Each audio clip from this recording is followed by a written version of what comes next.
Nous ne voulons plus fermer les yeux sur la tragédie qui se déroule dans le Sahel. Des groupes terroristes sèment la terreur, pillent, tuent les populations civiles innocentes. Cette région autrefois stable est désormais en proie à une violence quotidienne, tandis que les Nations Unies, particulièrement le Conseil de sécurité, restent trop souvent inertes.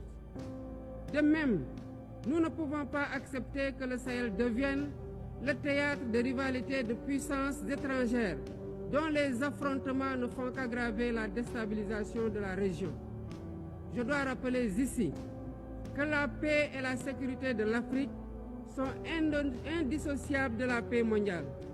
Il est impératif que le Conseil de sécurité remplisse pleinement son rôle de garant de la stabilité internationale.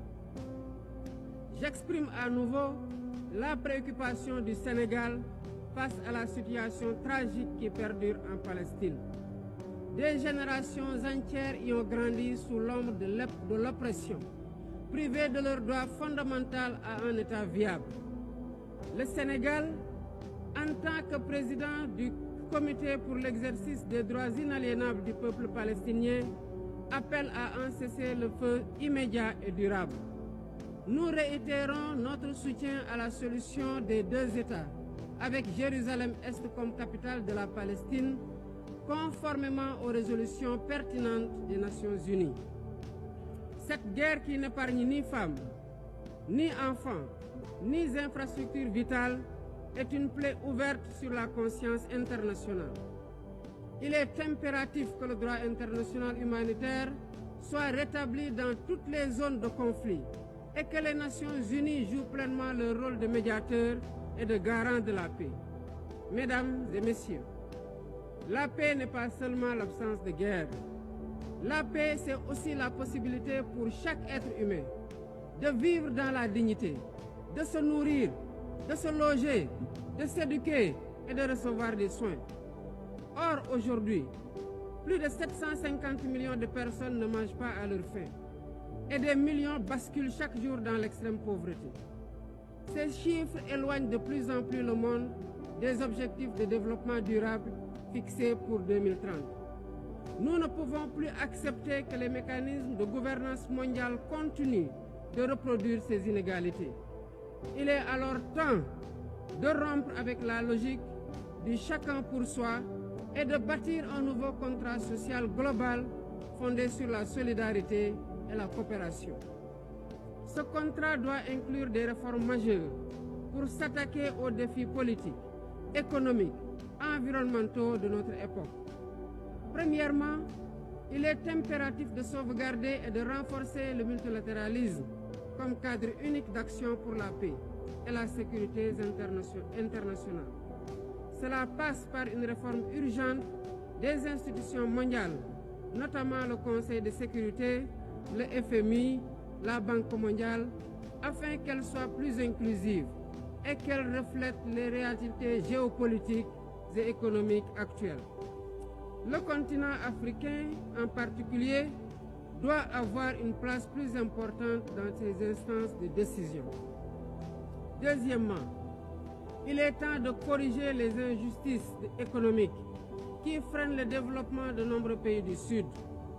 Le commerce illégal, l'évasion fiscale, les flux financiers illicites et les congés fiscaux abusifs ruinent les pays en développement, notamment en Afrique. Ces injustices doivent être corrigées pour permettre à tous les pays de participer pleinement au commerce mondial et de bénéficier de la croissance économique.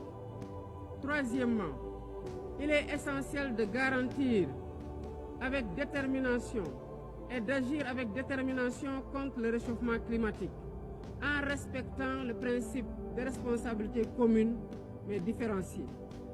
Les pays industrialisés responsables historiques des émissions massives de gaz à effet de serre doivent intensifier leurs efforts pour financer une transition énergétique juste et équitable qui ne pénalise pas les pays en développement. Nous devons impérativement protéger notre planète sans sacrifier les droits des nations les plus vulnérables à poursuivre leur développement.